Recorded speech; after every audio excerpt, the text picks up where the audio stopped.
দর্শক, দুটি বিষয়ে দৃষ্টি আকর্ষণ করছি।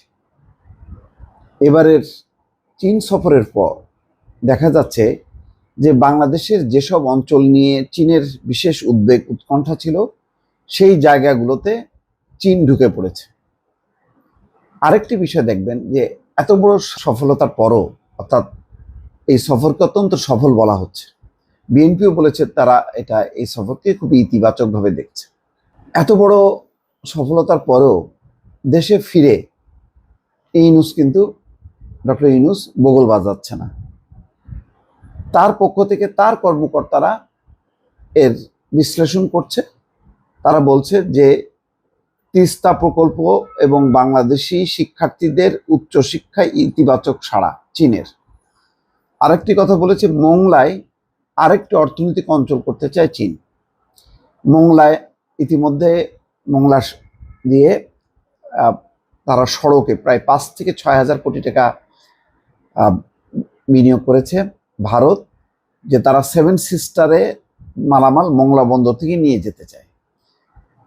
ঠিক সেই জায়গায় চীন অর্থনৈতিক অঞ্চল করতে চায়। বোঝেন অবস্থাটা। মানে তাদের তো আমার ধারণা যে ঘুম হারাম হয়ে গেছে। আবার তিস্তা ব্যারেজ প্রকল্প করতে চায় চীন, এবং তাদেরকে আহ্বান জানাইছে যে তোমরা প্রকল্প প্রস্তাব পাঠাও। শুধু তাই না, সমস্ত নদীর যে বাংলাদেশের যে সমস্ত উচ্চমুখ দিয়ে বাংলাদেশে নদী প্রবাহিত হয়, ওই নদীগুলির ব্যবস্থাপনার জন্য 50 বছরের একটা পরিকল্পনা পেশ করতে বলছেন ডক্টর মোহাম্মদ ইউনূস। তার মানে ভারত হয়ে যে সমস্ত নদী বাংলাদেশে ঢুকেছে, সেই সমস্ত জায়গাগুলোতে চীনের নানা রকম কার্যক্রম পরিচালিত হবে। ভারতের ঘুম থাকবে? ঘুম হবে না, তাদের ঘুম নষ্ট হবে।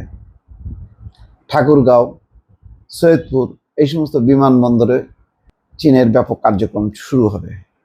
এই জায়গাগুলোতে ভারত কোনোভাবেই চায় না যে, অর্থাৎ 7 সিস্টার সংলগ্ন বাংলাদেশের যে অঞ্চলগুলো, সেই অঞ্চলগুলোতে চীন প্রবেশ করুক। এবার কিন্তু সেই প্রবেশের চাবি দিয়ে এসছে ডক্টর মোহাম্মদ ইউনূস চীনের হাতে। সুতরাং বুঝতেই পারছেন যে তাদের ছটফটানি কেমন। প্রাথমিকভাবেই তো বোঝা গেল যে তারা অপেক্ষা করতেছিল যে ডক্টর মোহাম্মদ ইউনূস শেষ পর্যন্ত কথা দিয়ে আসে কিনা এবং চীন আগ্রহ দেখায় কিনা। যখন দেখলো যেখানে যেখানে তাদের আপত্তি, সেখানে মানে চীন ঢুকে পড়ার একটা বন্দোবস্ত করে ফেলছে। নরেন্দ্র মোদী বলছে, না, বিমস্টেকে আমি ডক্টর মোহাম্মদ ইউনূসের সঙ্গে বসবো না। এটা হলো একটা ধাক্কা দিল, প্রতিবাদ জানালো। মুখে তো আর বলতে পারে না, কারণ বাংলাদেশ সীমান্ত অঞ্চলে বাংলাদেশ তার টেরিটরিতে কি করবে না করবে এটা তো কাউকে বলবে না। গেল এটা। আর একটা দেখেন, এবার চীন সফর নিয়ে সংবাদ সম্মেলন আয়োজন করছে ফরেন সার্ভিস একাডেমিতে। সেখানে কারা কথা বলতেছে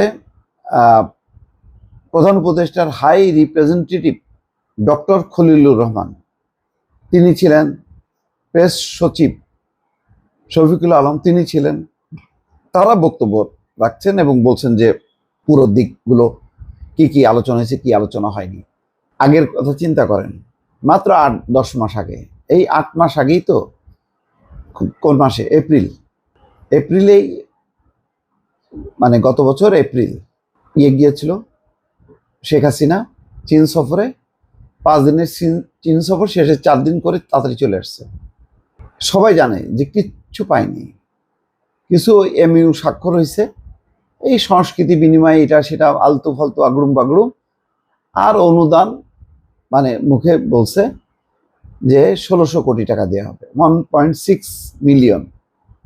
তখনই অনেকেই হাসাহাসি করছে যে এইগুলি বাংলাদেশের অনেক ধনীপতি আছে আর তার মাফিয়া যে ব্যবসায়ীগুলি আছে, এস আলম, ভ্যাকসিন, ওদের কাছে চাইলেই তো এই টাকা দিত। ব্যর্থ হয়ে তিনি চলে আসলেন। এসে তিনি তার চীন সফরের সফলতা নিয়ে ওই তল্পি বাহক সাংবাদিকদেরকে নিয়ে গণভবনে মিটিং করলেন। প্রতিবাদ যেরকম করেন প্রত্যেকটাই ওনার সফল হয়, কখনো সেই সাফল্য তুলে ধরলো আর কি। হাস্যকর ব্যাপার, কোনো লজ্জা শরম নাই। যেহেতু যদি প্রেস কনফারেন্স না করে, প্রতিবার করে, তাহলে সবাই বললো যে ও আচ্ছা, তাহলে তো চীন সফর সফল হয়নি। একজন সাংবাদিক ছিল না সেখানে প্রশ্ন করবে, এতই যদি সফল হয় তাহলে আপনি সফর সংক্ষিপ্ত করলেন কেন? এই প্রশ্ন করার মতন কেউ ছিল না। কেননা ওখানে বাছাই করা সাংবাদিকদেরকে নেওয়া হতো, নিয়ে আগরুম বাগরুম প্রশ্ন করা হতো। দেখলেন ওই সফরেই তো ওই সংবাদ সম্মেলনে বাঁধলো গন্ডগোল।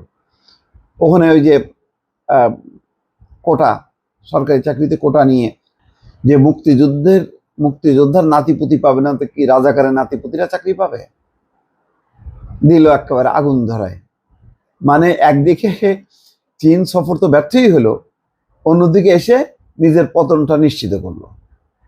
আর ডক্টর মোহাম্মদ ইউনূস একটা সফর করার পরেও একেবারে বগল বাজাইতে বাজাইতে তিনি সাংবাদিকদের সামনে আসেননি। তার পক্ষ থেকে তার কর্মকর্তারা বক্তব্য রাখছে। পার্থক্যটা এখানেই, শেখ হাসিনা আর ডক্টর ইউনূসের মধ্যে। আর ওই যেইগুলি ব্যাপারে ভারতের আপত্তি, সেই জায়গাগুলোতে চীনকে নেয়, এবার তোমরা করো। এবার এই হলো চীন সফরের দুইটা বিশেষ দিক, যেটা আপনাদের সামনে উল্লেখ করলাম। দর্শক ভালো থাকবেন, আল্লাহ হাফেজ।